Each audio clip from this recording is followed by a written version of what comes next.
Hi, I am Andrea Stein, Hi, my name is Larry Pitts. and I'm an alcoholic. I'm an alcoholic. My sobriety date is 7/11/2013.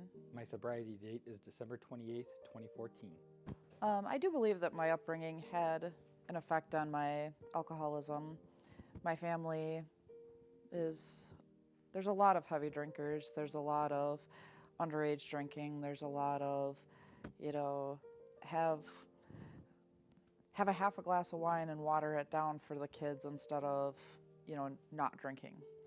I didn't realize until college that mimosas were not kids' drinks. When I was 24 years old, I got my second DUI, and I really was embarrassed by that. I was afraid the effect it would have on work. I lost my license for a little while, and I started to realize that all the problems I was going to have in life with the law, with my job, with relationships, were probably going to be because of alcohol.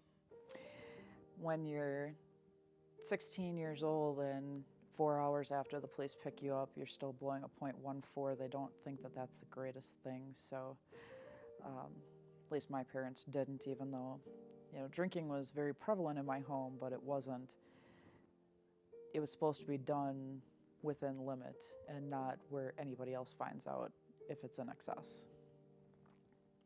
I continued to drink even after I realized it was causing problems because the solution that alcohol was providing was, to me, better than or more important than the troubles it was causing me. It gives you a feeling like the wind's been knocked out of you and you're fighting for that breath, that air to go back into your lungs. And until you can get that feeling of the air in your lungs or that sense of relief of that drink, nothing matters. And I could try as hard as I wanted on my own to just not go get that drink, not go get the bottle, not, deal with it.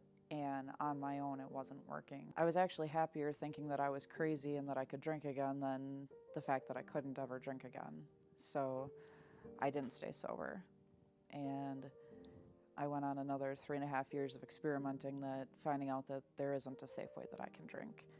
Looking back though, I should have known at 16, 17 when I first went to counseling and treatment that my drinking really was a problem, and I was too blind to see it at that young of an age, and now looking back, it's, hindsight's 20/20. The problem becomes more than the pain of the solution, and really that's what it was, is the consequences I was dealing with my alcohol use was not exceeding the solution that it was giving me, which is making me feel good and not make me hate myself. And that's really what I was getting from alcohol. I looked at people that were truly happy and thought that they were fake and didn't think that you could really be happy because I had never found that happiness without drinking.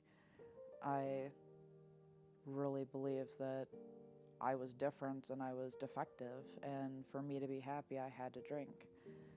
Now I know that I can have a family, I can have a good career, I can have these things, and I'm not crazy. I can really enjoy life.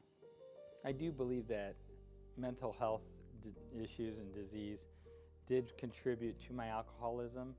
I think that I've always been somewhat depressed, and I've had acute anxiety all my life, and I didn't know how to deal with those. I didn't seek professional help, but I do know that having a few drinks after work or, when there was a tense situation always made me feel better. So what I was really doing was self-medicating. Life is completely different sober compared to my drinking life. When I was active in my addiction, I didn't care about anybody but myself. I had no desire to really have people close to me. I had no desire to ever be married or have children. I had no desire to own a home or have really any real life beyond the bottle. The greatest blessing I have from sobriety is the relationships I get to have today, that I can be honest with my family and friends and those that I loved. And because of recovery, I was able to make amends that I needed to make. I think I'm most blessed being sober, of being able to have the friends and family that I have today.